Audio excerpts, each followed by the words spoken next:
All right, we're live. And we're on. Since you mentioned starting in prayer, would you? Okay. Avinu Malchenu, our Father and our King, we thank you and praise you that you have delivered us safely through another day. Be with us now as we look in your word. Help us to understand what you've been teaching us down through the years, and give us clarity in everything we do. Yeshem Yeshua Meshachenu, in the name of Yeshua, our Messiah. Amen. All right. You're going to get... Yeah, I'm going to skip the question. Well, you may want to weigh in on some of this. Oh, I will talk. It's just that... Yeah. All right. As per our normal, we're going to do the questions as they have come in order, and there's some very different kinds of questions. We'll see if we get to all of them. But we'd like to give priority to those who are here with us. So, do either of you two have any questions? Not that I haven't sent in. Not that you haven't sent in, exactly. All right.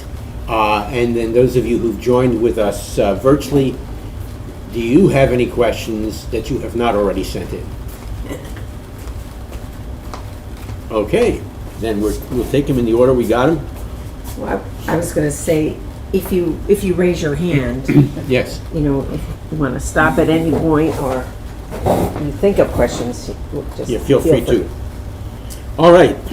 This is a series of questions from one person, and most of them are interrelated. Actually, it's basically two questions. There is some perhaps connection between the two. We'll see if you can discern that. And it starts out by saying, have you done any questions about the 10 words, 10 commandments in parentheses thereafter? I've got a few that might be interesting to explore. Before we get to what's interesting to explore, let me simply reflect on something that's highly important, and that's the very phrasing of what we're dealing with. Frequently, the materials, particularly in the beginning of Exodus chapter 20, are called the 10 Commandments. There's just one problem with calling them the 10 Commandments. Not that there's only 8 or that there's 12. The problem is they're never called commandments. When these were issued, they were called words. Words. So these are, so as the questioner raises it correctly, they are the 10 words. Now, by calling them commandments, we have in effect, and we talk about this in some of the classes, and I'm going to spend just a little bit of time on this because in the class that I'll be teaching in the fall, I'll spend a whole lot more time on it. Jewish roots and foundations of Scripture. If we think of them as commandments, then we already have a perception as to the nature of this material that runs counter to what they were. These words that were given in the context of, in the overall context of what can be described as ancient Near Eastern covenants, particularly a form that was known as the ancient Near Eastern Hittite treaties. And they were in fact treaties or covenants. They were not law codes. As soon as you go the route of commandments, what do you start thinking about? You start thinking of them in terms of law codes. And there's a number of contrasts between covenant and treaty and law code. Don't have the time to get into it here, but we'll spend, like I said, a lot of time in the fall contrasting the two. One of the main things that differentiates them is when you're dealing with commandments or law code, you come at it with the perspective of you have to or else. When you deal with it from the perspective of a covenant or treaty, you want to because of what God has done for us. So it's a difference between I've got to and I get to. And those are two entirely different approaches to the material. So, second thing about you understanding them as words rather than commandments, we reinforce this effectively at every one of our services when we do Vizot HaTorah. These are the words that come directly from God. So when we emphasize words, we emphasize that that this was what God actually spoke to us and gave to us as a way in which to walk with Him. Because what happened virtually, not quite immediately, but fairly close to the time after these words were delivered, we started our walk with God through the wilderness, as described in the book of Numbers, which we are now, in a sense, walking through week by week. All right, that's just to set the stage for the usage of terminology here that's extremely important. You want to reflect on any of that before I move to the natural questions? Now, the question is raised, were they written on blue sapphire? What? Where did this come from? We found out where it comes from. Well, here's where it comes from. When Moses went up to the mountain to get these words from God, to get as what they were called, the tablets, when he went up there, he, I'm trying to think of, I think it's Exodus 28, right around 10, 11, 12, something in that order. When he went up, the text tells us, and some background, Exodus 28. That's where Moses, Aaron, and I think two of Aaron's sons, plus the 70 elders, went up to, in effect, if you understand the historical context, share a covenant meal with God, the one who was the giver of the covenant. After that meal, Moses is called up by God, and That's in 24. Oh, 24. That's right. It's not 20. It's 24. Thank you. 24. Yeah, 20 just didn't sound quite right. 24, right around 10 through 12. When Moses went up, the text says that they were there before the throne of God, and in effect, it's described as sort of a pedestal or a podium or some sort that is, the throne of God was, as it were, resting on, the text says, sapphire. It says under his feet. This is in 24:10. Moses and Aaron, Nadav and Abihu, and the 70 elders of Israel went up and saw the God of Israel. Under his feet was something like a pavement made of sapphire, clear as the sky itself. So, I just want to make a short note in here that what we in 21st century America identify as sapphires is a dark navy blue stone. If something was written in it, modern people couldn't read it. So everybody has to be aware that when we have things specifically named in the Tanakh, like stones, like diamonds, rubies, emeralds, and then semi-precious stones like chrysoprase and all. The 21st century, anybody is not really sure what specific Hebrew word would be correctly translated into modern English, for instance. Along with names of flowers, along with names of trees, we know what we identify as these things, but the Hebrew words really are still being worked on, if they're at all important for anything. The Temple Institute worked on stones. Among other things. Yeah, among other things, but that's an example of, let's not assume this is the navy blue, very pretty gemstone that we could buy over at, Jared's. We don't know what color they're talking about, but we assume it's a blue, shade of blue. And the text indicates that it's a shade of blue that's far closer to sky blue. But my point was, this translation says pavement. That's why I was thinking in terms of a pedestal or a podium, so to speak. Mm-hmm. And so his throne was set on on that, what they call sapphire. Now, then, I think it's literally 2 verses later. Okay, they saw God and they ate and drank. That's the covenant meal I was talking about. Then the Lord said, "Come up to me on the mountain here, and I will give you tablets of stone with the Torah and the guidelines and so forth." Okay.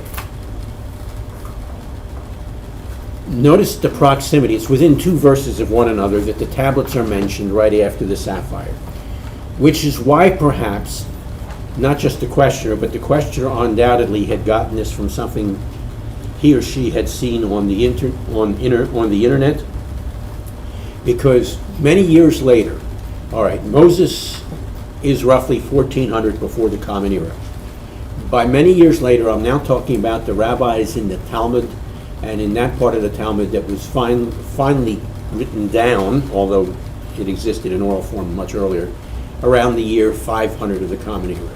So some nearly 2,000 years later, these rabbis are reflecting on this particular scene, and they make the connection of the tablets with the sapphire. And so some of the rabbis postulate, and if I remember correctly, the Talmudic tractate is Baba Batra, but anyhow, they speculate or they postulate that perhaps the tablets were made of sapphire. That's where this came from. You'll like this, I hope. The question didn't come completely out of the blue. Thank you. And at least I can always count on Barbara getting these, so thank you. They're laughing. Well, I know Barbara is, because she does this for me continually and encourages me to do this kind of stupid joke. But anyhow, that is probably why this speculation was going on. Now, there are several levels of discussion and debate going on among the rabbis, as there have been down through the years, and I'm going to suggest, let me just say, so that is the contextual reason for why the tablets may have been connected with sapphire. Now, why would this discussion have gone on? Well, let me suggest a possibility. And when the rabbis had these discussions and debates, they were always looking not only for the interpretation of something, but the meaning and application of it, and perhaps the lessons it was teaching. All right? So, here we go. If God's throne is set on sapphire, and if the tablets are made of sapphire, what is that communicating? That would communicate that what was written on these tablets comes directly from the very nature and authority and rule of God Himself. And so if you connect it with the sapphire on which God and His throne sat, with the tablets, then it reinforces the concept that this comes directly from God, and it's part of His nature, His authority, any one of those terms that you want to use, His character, His divinity, His deity, whatever. So let me suggest that is probably the reason behind this discussion, the way in which it goes forth. Were they made out of sapphire? Well, several chapters later, I'm trying to remember now which, somewhere in the early 30s, you remember, God wrote on these tablets. Moses, coming down from the mountain, after 40 days and 40 nights up there, heard a whole lot of commotion. That commotion was the golden calf. When he saw what had taken place, what did he do with the tablets? He threw them down and they broke. So God, a little later, in 32, 33, 34 of Exodus, calls him back up and he says, I'm going to rewrite those tablets.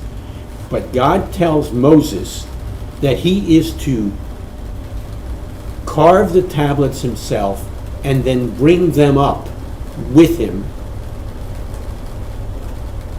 to come face to face with God. Okay? If he did that, then, as the text literally says, they are tablets of stone, then it is actually stone that he brought up, whatever stone it happened to be, and not sapphire that he brought up. That's what the passages of Scripture in their context seem to indicate. So, are they written on blue sapphire? No. They're written on stone. Why the discussion about sapphire? As I suggested, to make the strong and reinforced connection of the material on the tablets with the very nature of God himself and his authority and his deity. Fair enough thus far? Remembering it's not that navy blue Yes. stone. Okay. It's probably a light blue stone. Thank you for that reminder. Mm-hmm. Now, Like this guy. this person who asked the question obviously had seen or had somewhere seen the Talmudic passage referenced, because it then goes on to describe the dimensions that are mentioned in that Talmudic passage. And the author of the question then works that out for us, gives us inches and volume, and estimates that these tablets would have been 400 pounds. That means it wasn't Charlton Heston who hauled these tablets up. It may have been Arnie Schwarzenegger or somebody of his ilk. For those of you who might remember both of those characters from the past. Or Atlas, Or what's his name? Our favorite from today. from today. No. The Rock? The Rock, yes. Why is it from today? I mean, more current than Yeah, oh, Arnie yeah. Schwarzenegger. Gotcha. So The Rock. He's still alive. So The Rock hauled the rocks up. No, let me suggest again. This derives from the speculation. You're not going to have tablets of stone. You might have them that are 18 inches by 18 inches, but you're not going to have them 9 inches deep. Okay. Yeah, so I'm smelling the internet here Yeah. about all this Yes. mathematical computation. So,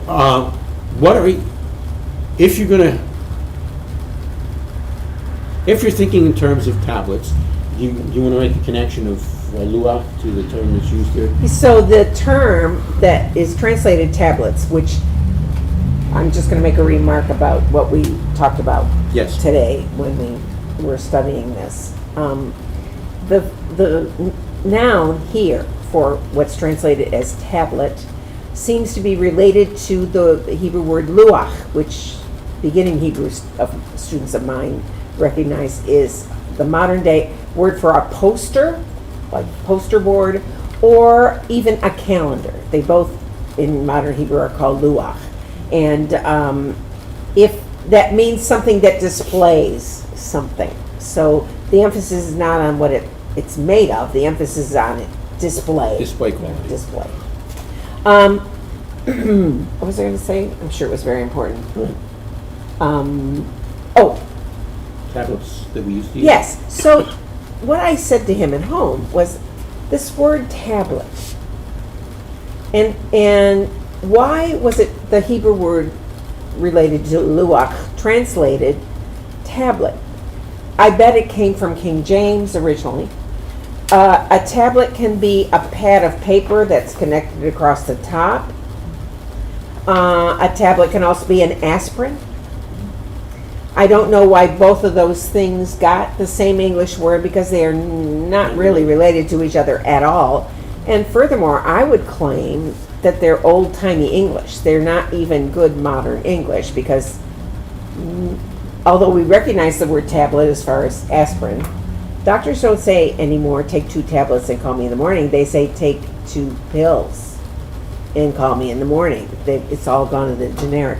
And the thing about tablet, you could see where that would come from, something on display or something shown to people. But it's specialized to just the one that's connected at the top. Or the device. Or now,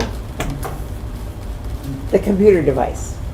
But see, it's really, in a certain way, changed down through the years. And probably I was sort of asking him to find a better translation, and evidently nobody has one. Not so We can far. look at other things. But.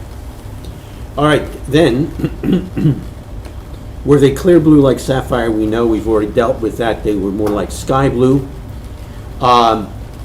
Did God write on both sides at once? If you read, and I think it's the passage in Exodus 32, 33, 34, whichever one actually describes it. They are written, the text says they are written on both sides. If they are written on both sides, and they deal with what we call the 10 words, why do we need 2 tablets? Well, let me suggest, again, against the background of ancient Near Eastern treaties and covenants, when a covenant or treaty was signed, a copy was made to be put into the sanctuary of the God of the one treaty party and into the sanctuary of the God of the other treaty party. So this seems to be a reference to that historical covenant connection that I was driving at earlier. Now, what happens to these 2 tablets? Do they end up in 2 different sanctuaries? No. They end up in what is ultimately the most holy place of the tabernacle or the Mishkan, reinforcing the idea that, as God had said in Exodus 6 when he first was about to bring our people out of Egypt, I will take you to be my people, and you will be my people, and I will be your God. In other words, both of the covenanting parties in this case have the same sanctuary, and that gets reinforced by the 2 tablets ending up in the Ark of the Covenant, in the Mishkan. Both end up in the Ark of the Covenant. But you could say that if you see them like the covenant that's between God representing the great king and the people representing his fiefdom. I like the fiefdom. Fiefdom, yeah. His servants. Both are there. In the temple. So. Yeah. And so God just says, I'm going to be keeping this right in this box right here. Yeah. And because remember, the Mishkan, the tabernacle, God said, you will make for me a sanctuary, and then he takes it up as his home. Yeah, he sits there. So, it would make sense for both of them to show up in the same place, given the connection, the covenant connection between the 2 parties here. Where the identical copies are different, given what we just described for you, the likelihood is that they are identical copies, 2 copies of the same document written on both sides. And why would you write them on both sides? Well, look, number one, if they're on both sides, the whole document's going to be a whole lot lighter if they're made out of stone. But number 2, it conserves material.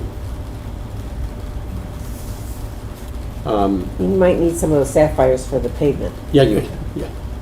All right. So much for a very interesting question and what appears to be the source from which this was derived. Now, this questioner then, since we are talking about blue, then asked the question. This is derived from the text, the parsha from last night. Numbers 15. Numbers 15. The end. Yeah, 39, 40, or 40, 41. Very end. Mm-hmm. You're to make in the corners of your garments, fringes is how the English is often translated. It's actually tzitzit. Tassels. And among, as part of that fringe or tzitzit, there's to be a thread of blue. So I'm guessing, hence the connection. Blue for sapphire, blue for the tzitzit. Is this why the blue thread is to help to remind us to follow the commandments? Good question. Well, again, if the commandments were not written on sapphire, but on tablets, that's not the connection. But if the blue that is part of the overall context of the interaction of the 70 with the 70 plus the 4 leaders with God, then it's a reminder of the throne of God and that on which these guidelines are based. And he called them commandments. Let's take it back to the original words, the words. By the way, as Patrice pointed out as we were looking at the passage earlier this afternoon, this throne scene that you have here I found it on Exodus 34. Oh, it's 34 then. Okay, thank you. So I was close. 32, 33, 34, it was 34. What did you say? It reminded you of the throne room in Revelation? Well, isn't... Yes, which is also... The whole scene, and I'll tell you what really reminds me of Revelation. I was just trying to find it. So you have this banquet up on Mount Sinai with the elders and the 4 big leaders up there, because then Moses goes on by himself. But this banquet there, I think the book of Revelation has often been seen as a recapitulation of the Torah, the first 5 books of Moses, and that it just reminded me of, because it also talks about sapphires and other Around the throne of God in Revelation, and you have what is called the wedding supper of the Lamb, which is something that only Protestants would ever talk about, but that is a supper together with the leaders, and so a recapitulation of the Exodus. But Judaism did expect a marriage banquet, a messianic marriage banquet. They wouldn't have used the term lamb, as it is used in the book of Revelation. And the throne room scene in Revelation is the one that we used as part of our response last week during the service, Tehillah Habrit Chadashah, Revelation chapter 4. And again, there's a sapphire background to the scene. Patrice was reminded of Revelation 4. I was reminded of another part of our liturgy, which is Isaiah 6, when Isaiah found himself before the very throne of God. And again, the imagery is very much the same. So all of that imagery then reinforces the origin and nature of these guidelines or these words. And the blue is that connector. Now, there is a specific kind of blue, it's called Techelet, that is to be part of a tzitzit. And our friends at the Temple Institute have basically reconstructed yes. Actually, it wasn't started by them. They just grabbed onto something that chemists in Israel started working on, I'd say about 20 years ago. They started working on this. And so they've been able to figure out what that blue looks like and what the blue of the tzitzit look like. Now, most people who wear tzitzit nowadays do not have the thread of blue in it. They're violating the commandment of God. How dare they? How dare they? No, traditionally it was left without the blue because up until this generation, people weren't sure what that blue looked like and they didn't want to put the wrong blue in.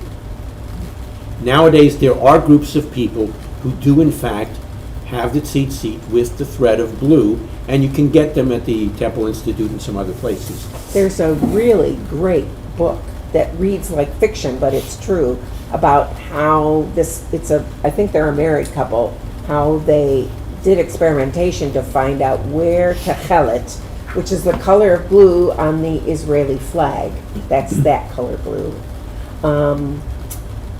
where it came from, and it comes from, because there's been many different, people throw out ideas down through the centuries, but they determined that it's based on a mollusk. I never say that word, mollusk, that you can get out of the sea. You must get out of the sea. And then it's put in the sun, and then it's like bleached in water, and there's this whole process, and that they figured that out from various ancient documents that talked about how to make this color blue. So, I can't remember the name of that book, though. You'll figure it. No. You won't. Because I read a different book that was about the color blue on porcelain, so that's not even. It's something called like the color blue. Okay, so how do the tzitzit help remind us to follow God's guidelines? Well, if you have the thread of blue, and in fact, I do wear tzitzit with the thread of blue, and you can see it. No, not so much on TV. Oh well, you can. You spread out. But you can see it in the windings at the top. Yeah. Okay. Okay. That's blue. All right. Why the blue? Well, blue in that day and age, this particular kind of blue, was a royal color. So it's a reminder of the one who is our king, our royalty, but it's also a reminder of something else that's related to the 10 words. Right before the 10 words were given in Exodus 19, we're told that we will be for God a kingdom of priests. So we are not only priests, but in some sense we reflect a kingdom. So it's meant to remind us of that, call it royal task that we are given. That's part of it. That's the color part of it. And by the way, the priests also, since the term is connected with kingdom of priests, the priests in those days also wore a lot of this color blue. So we are connected in that sense. But now, when you look at the tzitzit, how does it remind you of it, of God's guidelines? Well, let me think. Right.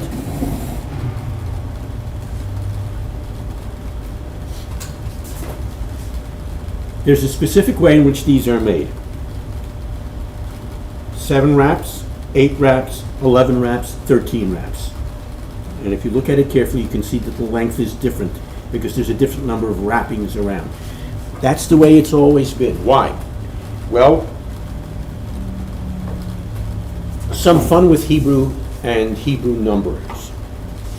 7 and 8, this is not going to be a big surprise to you, equals 15.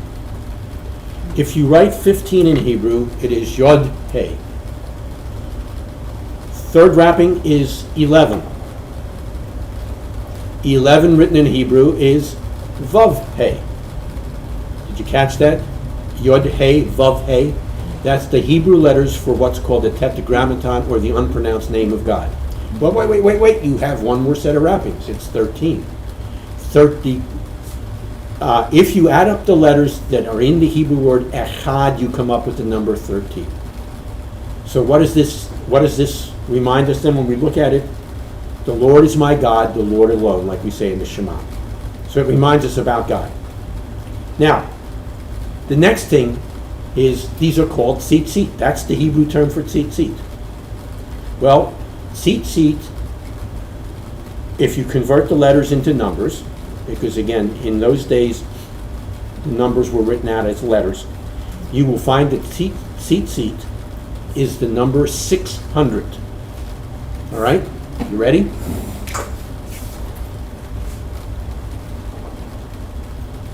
(600) plus 8 strands and 5 knots. 8 and 5 is how many? 13. Our number is now what? 613. The rabbis, in their intense study, counted the number of guidelines that God gave us, and guess how many there are? 613. So when God says you will look at them and you will remember to follow my guidelines, it's because Yod He Vav He is Echad. He's the Lord alone, and He's the one that's given us these guidelines or these regulations. Fair enough? That's the story of tzitzit. Now, all of that wasn't, well, yes. The questioner laid the foundation for that, even though the questioner may not have had that in mind when raising this question. Are you done with your part of this? Yes. Okay, then let me add a couple things that actually Please. came up last night. So, last night I was talking to our friend here while we were eating the cake that she made. It was very nice. And she was saying how before she had met John and I, she had been reading various Jewish believers. And she said, I read 2 articles. One was from your husband, and another was from another guy who was arguing with her, debating with your husband. And I was trying to remember his name because, names from 50 years ago, sometimes I have. But then I finally got it. It was Arnie. We'll just call him yes. Arnie. Arnie's very favorite in Messianic Jewish circles because he is a Jewish believer. He is not a Messianic Jew. He does not want to identify himself as a Messianic Jew. He wants to identify himself as a Christian. Hebrew Christian. A Hebrew Christian? Does he still go with that? I think recently, in all fairness to Arnie, he started to call himself a Messianic Jew. Okay, that would be true because he doesn't stand for a lot of the things we stand for. Yeah, he would certainly, even though he's moved some, he's still outside of what we would call mainstream Messianic Judaism. And he went to a seminary that was not like the seminary John and I went to, and he was taught what you would consider strict dispensationalism. And so he really firmly believes, and he said so in the article, that the 10 Commandments have been done away with. When you are a Christian, they're not commandments for you. And I said, yes, I'm sure he would say something like that. However, this is my snappy answer to when people might say that. I go, they're all mentioned in the newer covenant, except for one. All 10 commandments are mentioned in the Newer Testament somewhere, except for one. And I said, would you like to guess which one is not mentioned in the Newer Testament? Now, let me just clarify that. They are mentioned as commandments. Okay? Should I give you, Jeopardy time? She didn't know, but the one she guessed was idol worship. No, that's mentioned in the Newer Testament. Anybody else have an idea about what would not be mentioned in the Newer? Which one of the 10? It's not mentioned as a commandment. It's not mentioned as a commandment. And boy, do some Christians have a lot to say about that. I am the Lord your God. Nope. No, everybody believes that. Shabbat? Yes. Who was that? It's Shabbat. Correct.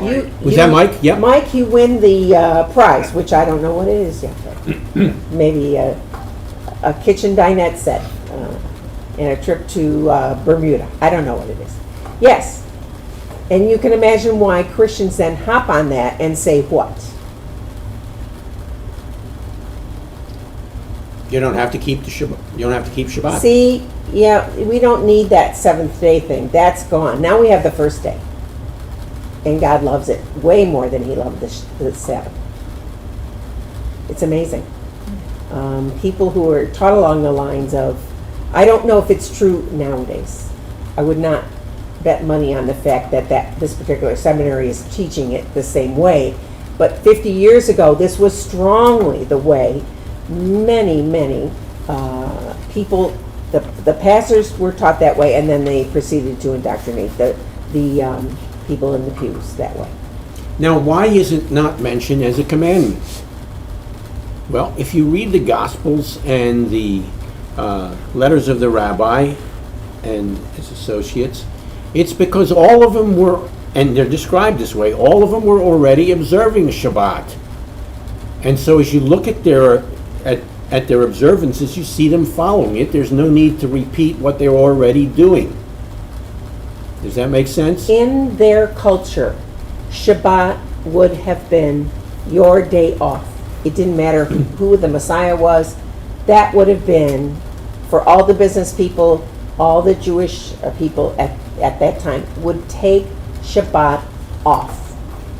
And as he likes to say, if the believers in Yeshua had a meeting, it would be after Shabbat had shut down. So at sundown, then you could feel free to move around your city and perhaps meet with believers that evening, because the next day was going to be a working day. Sunday for Jews is a working day. When you go there, the stores are open just like it's Monday, and they don't really care. But Saturday, everything is shut down unless you go to different parts of town where it's not a majority of Jewish people. And so, well, tell a story about how people misunderstand when they met on the first day of the week. So, No, John, you've got it. I don't know exactly how this works out. Where is that thing where they met on the first day of the week? It's mentioned a number of times in the book of Acts. Okay, when they met on the first, And in the epistles. and when they met on the first day of the week, that does not mean that they got up Sunday morning and they met then, the way it's interpreted. Because I would think all of you know, when does a Jewish day begin? Sundown? Sundown. So Shabbat at sundown, businesses would open. What? They do today. If you go to Israel, Shabbat is shut down, and then about 4 o'clock in the afternoon, everybody's tired of being inside their homes, and they get their kids out of the house, and they go to the park, and they got to get out of town. They got to get out of their house, rather. And, but the stores open up. The stores open up Yeah. at night on Saturday evening, and Shabbat is over, and it's then the first day of the week. I was in a class once where people made fun of the idea that the two women went to buy spices after Shabbat to take to Yeshua's grave. They made fun of that. And they said, like they're going to go out on Saturday night and get some spices. I don't know if I interrupted that conversation or if by then I had about enough of that conversation. Yes, you could do that. That was When you would do it, perfectly yeah. normal. That would be a really good time to go at sundown when the stores are going to be open, and in modern times till midnight. So from about 6:37, depending on sundown, till midnight, those are prime business hours in Israel. And I'm talking about Saturday night. What was I talking about before that? The point of the whole thing. Oh, so it says that it said the believers met First day of the on the week. first day of the week. That could be Saturday night. That would have been. That would have been the first of the day. Because in the morning of the first day of the week, the following morning, they have to go to work. Shabbat is their only day off. It's the only, and for some people in Israel, it's the only day off too. Now they have accommodations. Nowadays, many businesses close at noon on Friday, so they at least have a day and a half of a weekend. But it's not ideal for those of us used to days off in the weekend. And so they met in the first day of the week, and Rav Shaul talked so long that one guy fell asleep and fell out the window. His name was Eutychus. I don't know why that name sticks with me, but this guy's name was Eutychus, and Rav Shaul had to stop the sermon and go and, did he raise him from the dead? Yeah. He raised Eutychus from the dead. Okay, does it make sense that the guy fell asleep Sunday morning? Not so much, although people in churches do fall asleep, right? But it makes perfect sense if it's getting on to be 10, 11 o'clock on Saturday night, and you basically are a working guy, and you're used to being done at sundown, very easily could fall out of the window on Saturday night after listening to a several-hour sermon.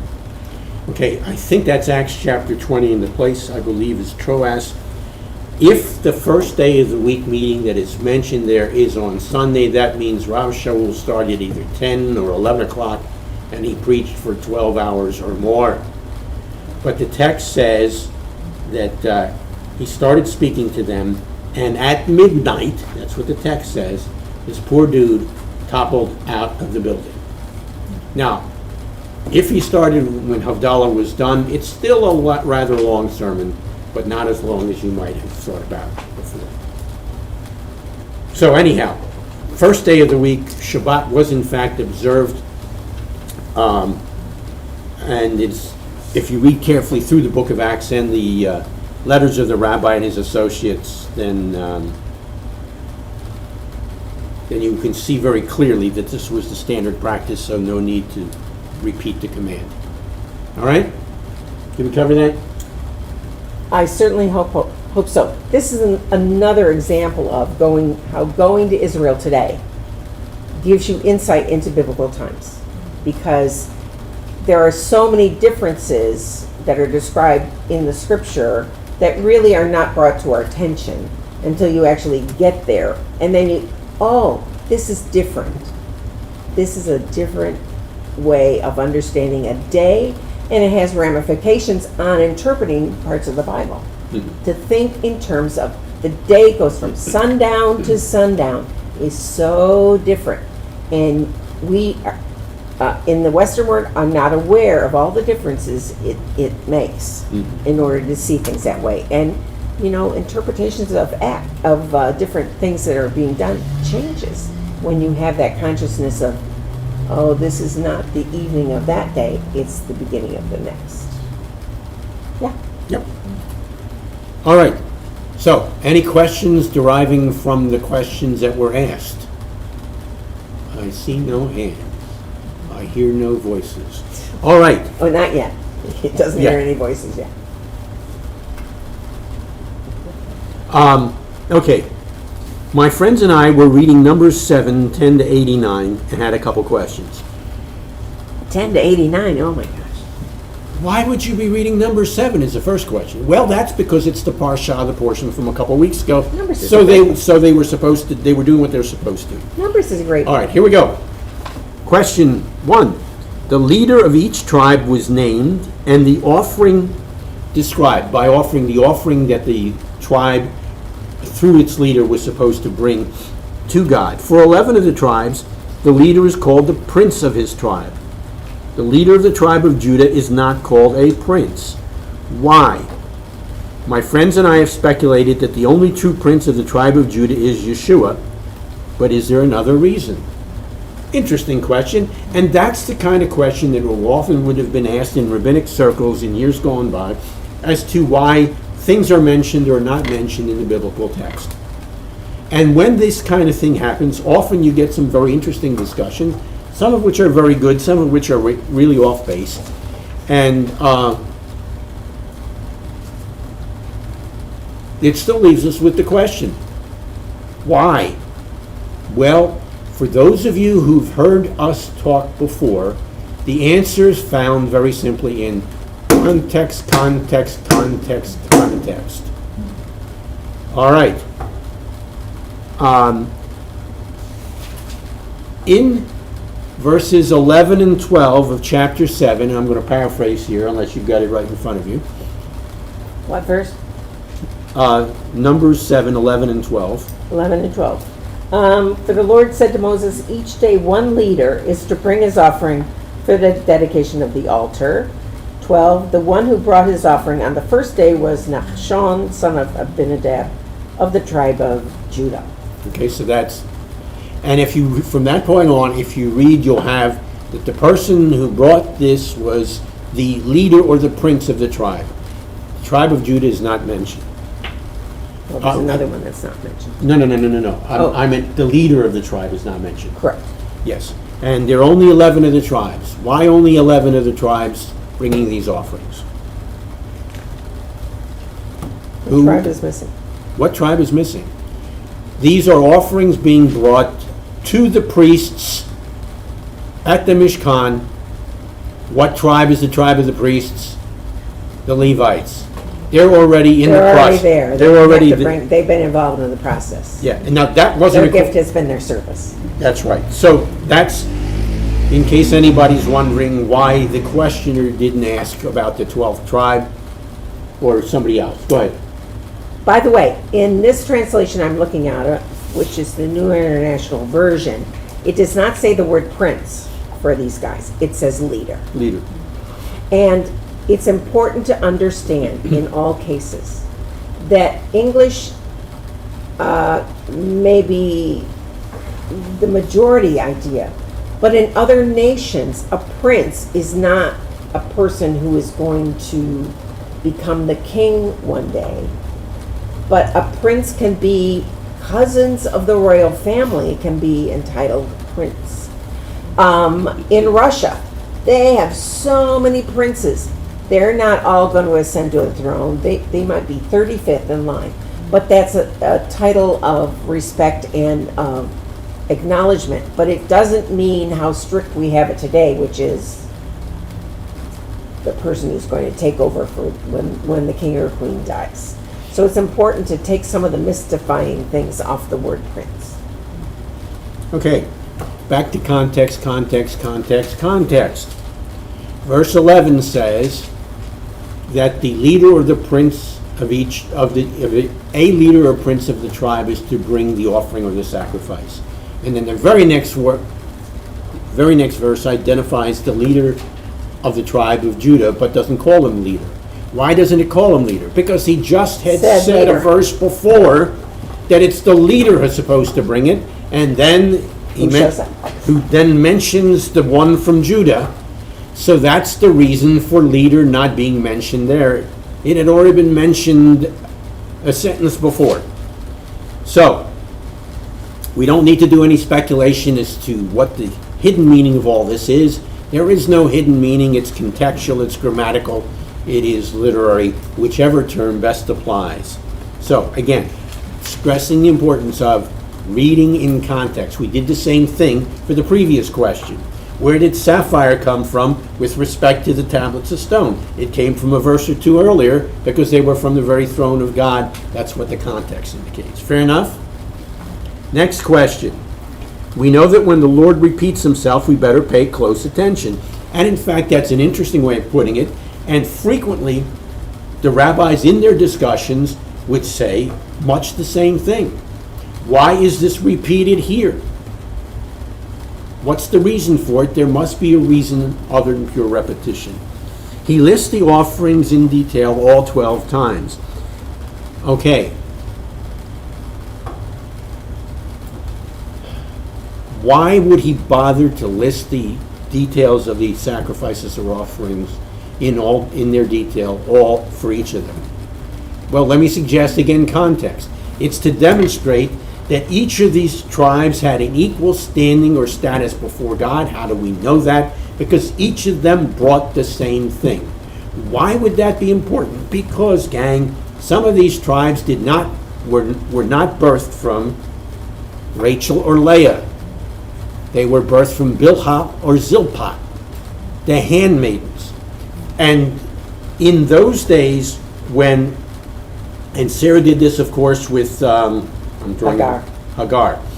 In those days, if the wife was childless or wanted to have more kids, it was perfectly appropriate for her to suggest to her husband, take my servant gal and have kids through her and raise those kids as your own. Raise those kids as your own. This simply reinforces that same process, same context, same practice, and same consequence. These were meant to be raised as their own kids. So each comes before God. Each before God has same or equal footing. And so the sacrifices are identical. And the mention of the sacrifice for each one makes it very clear that each one had the same status.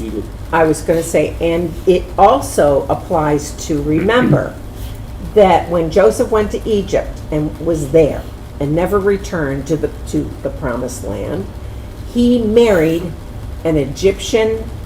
She's called a daughter of a high priest.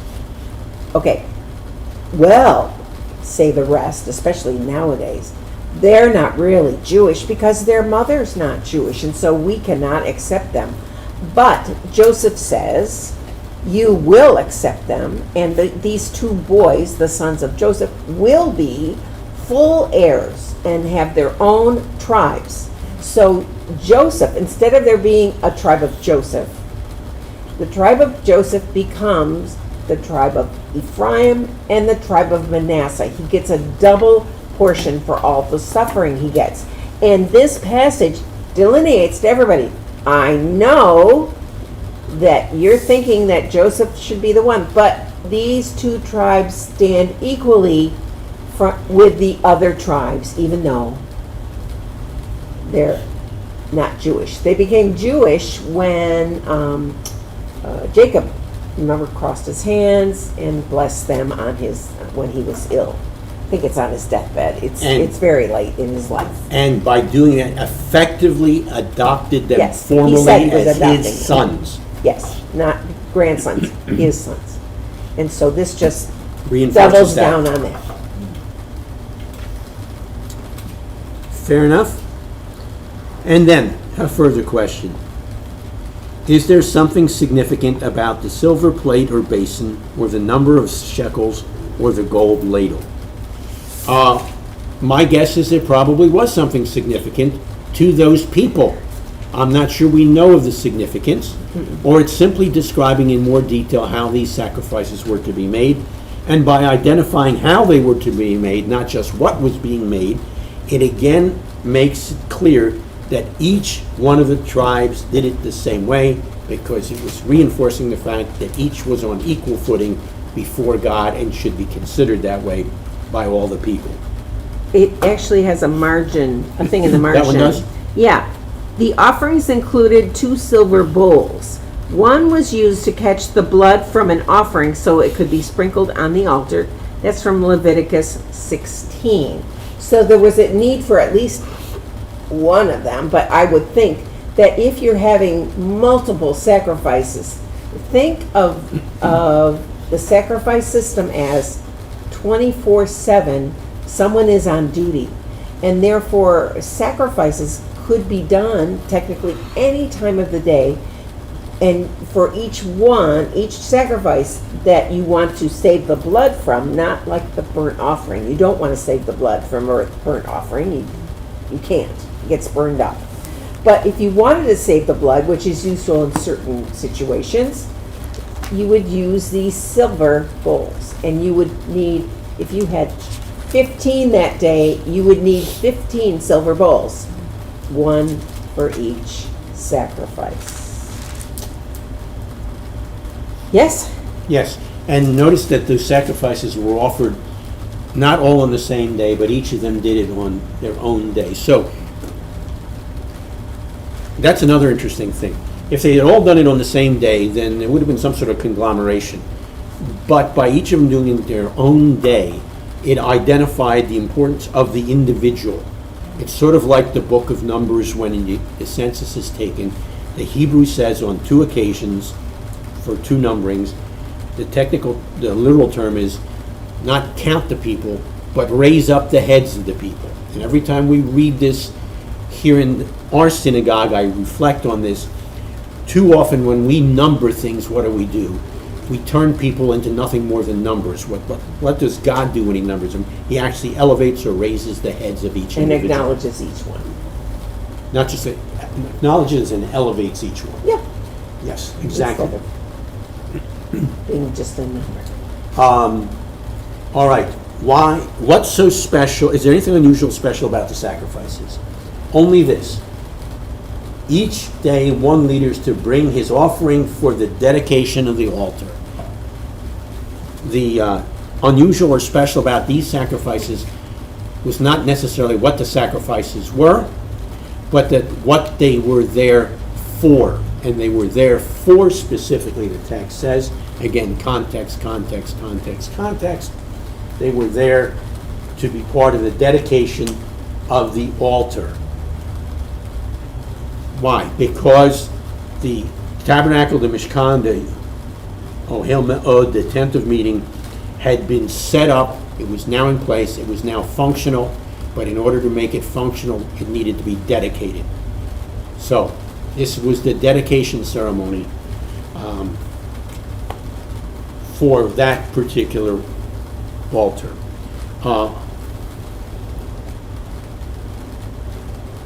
As I read through the various sacrifices or offerings, they refer to the standard names or sacrifices for offering. You had the burnt offering, the sin offering, the fellowship offering. Did I catch all of them? Grain offering. I knew there was another one in there. These are the standard sacrifices that were available as sacrifices on a regular, ongoing basis at first of all the tabernacle, then at the temple. Each of these sacrifices had its own meaning. The grain offering had a meaning, the fellowship offering had a meaning, the burnt offering. It's a whole page of. Oh, Yeah, there's a whole page of. okay. This has lots of charts and graphs. Oh, see, I missed one. Guilt offering. Okay, I thought there were 5. Now, what do each of these sacrifices or offerings mean? What are they there for? Those are excellent questions, which will be answered in Jewish Foundations and Framework of the Scripture, starting in the fall semester. All right. Any question? Do you have anything further to say? Not that I can think of. Okay. Then, how about those of you either here or with us virtually? We have a hand raised. You have a hand raised. Ah, Barbara. Yeah, I have a question.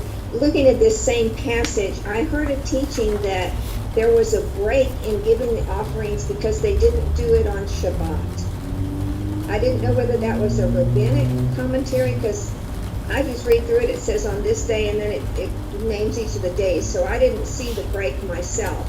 But I thought maybe there was rabbinic teaching or something that they couldn't do that on Shabbat. Were sacrifices and offerings made on Shabbat? Our understanding is yes, they were. Yes, they were. The work for the sacrifice or the offering had to be done before Shabbat, but the sacrifice or the offering could be presented on Shabbat. So was that question raised somewhere in rabbinic discussion? I'd be surprised if that question wasn't raised, because just about every kind of question ends up being raised in the rabbinic discussions. Now, this is going to set us up for the last set of questions, but I'm not sure we're going to get into it tonight, because it's some really good stuff and very significant and important stuff on a number of levels. But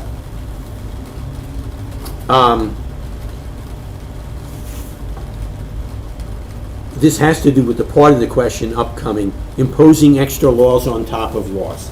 We're not going to deal with that until the next time we get together and we answer this question. But that is often the accusation made about Pharisees and about the rabbis. Totally misunderstanding what was going on. These were people who looked at this material that was originally written somewhere around 1400 years before the Common Era. They started talking about this material and how it was to be applied. We were told in last night's Parsha that we are to make tzitzit in the corners of our garments or clothes. That's all it says. How do we know how we're to make them? There seem to be some details missing, don't there? How do we celebrate Passover? We have a whole Haggadah. The whole Haggadah is not found in the Bible, although good chunks of it is, but it's not found in the Bible as part of the Passover Haggadah. From the very beginning, either people understood how these things were to be made, or they were told how they were to be made, and either way, the how to be made or how to be done, as part of the Shema each week. You're to effectively lay tefillin. You're not told what tefillin is or how it's made. You're to put these things on your doorposts and on your door frames. What are they, how do they look, what are they made of, where in the door are they put? None of that is in the biblical text. So those kinds of details needed to be filled out and, for lack of a better term, fleshed out, and that's what the ancient teachers of Israel were doing. And that's what they continue to do. The Pharisees, they weren't the only ones, had an important role in the development in the later in the Second Temple period. The rabbis as well. They were trying to figure out how these things were to take place, and then they were raising questions in the Second Temple period. Second Temple period begins with Ezra, somewhere around the year 500, to make things simple. That's nearly 1,000 years after this Torah material had been delivered. Things had changed. Situations had changed. How do we take this material that was written 900 years before and adapt it to people of today? In the late Second Temple period now, we're talking about another 300 or 400 years had passed. Now we're talking about material that's 1,800 years ago. How do we apply it today? That was the task of the Pharisees and the rabbis as they dealt with these kinds of things. That was all part of the discussion and their debate as to how to apply these things to modern life. Now, I understand when we talk about the late Second Temple period as modern life, that's sort of anachronistic, but you get the point. For them, it was to modern life. And that process continued through the codification of the Talmud around the year 500, 400 in Israel, and then it continued to the dialogues and teachings of the rabbis through material called responsa literature, some of it in later midrashim, and some of the other parts of rabbinic literature and teaching. So that's just in broad scope how all this fits together. And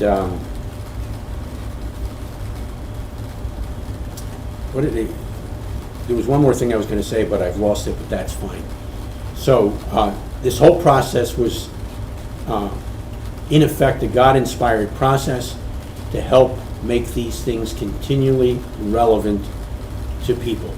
And even the rabbis who finalized some of these things for the codification that's found in the Talmud would say, today's minority opinion may be tomorrow's majority opinion. So they too anticipated further development of the material and its teaching and application. Fair enough? So, as part of that kind of discussion and questioning, along the way, some rabbi or some rabbis would have asked, did they make these offerings and sacrifices on Shabbat? Just like you raised, Barbara. So very pertinent question. Other questions?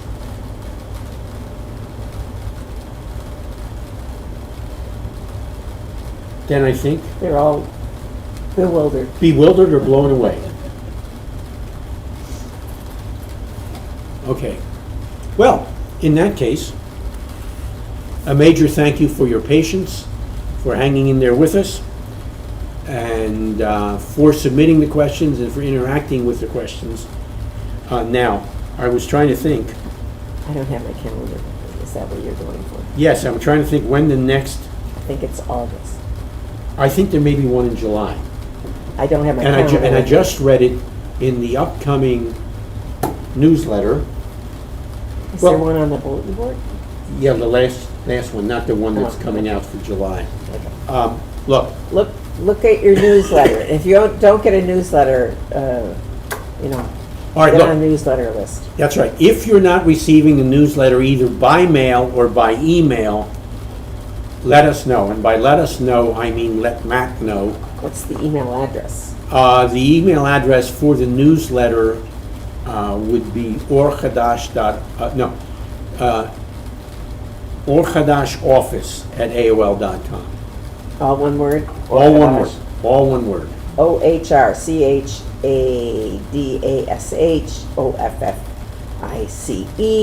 All one word.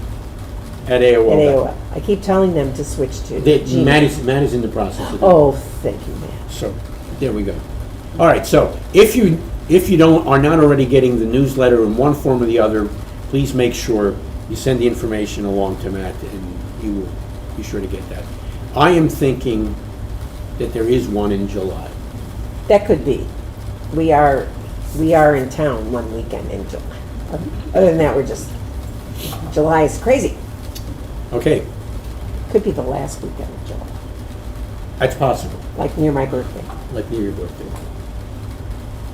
And on her birthday, she will be a very old 39. Again, I'm good at 39. Okay. All right. With that being said, let's close in prayer and finish our time together for yet another evening. Father, thank you for this time together, for the people who make it possible, those who join us actually in person while we're actually doing this, or virtually at the time that the session is going on, but also we're grateful for those who join later, who look in, listen in later, just to see what is going on and what they can learn. And we pray that the stuff that we get to share is stuff that can be easily learned, but more importantly, change our lives in a way that would more accurately reflect Yeshua in the process and more clearly represent him to others as we interact with them, so that when they look at us, they will see a reflection not only of Yeshua in our lives, but ultimately to go back to the questions, the blueness that underlies the very throne of God. Thank you, because of Yeshua on the side. Amen. And I'm glad I closed the prayer that way, because it reminded me of one more thing we wanted to say about blue. Yeah, what did we want Back to to say blue. Why is blue the royal color and associated with God? Oh, Because remember, it's described as the color of the what? The sky and the waters or the sea. It's a reminder that our God is the God of what? The heavens and the earth and everything else. So, further significance to blue. Yeah, and there's two different words for blue in modern Hebrew. One is kahol, which is average blue, but the one that's on the Israeli flag that comes from the seashells is techelet, and is the biblical word for blue. That's the tzitzit blue. All right. Thank you. That was sort of a postscript, PS, Extra value for your dollar. an epilogue, yes, for no extra cost. All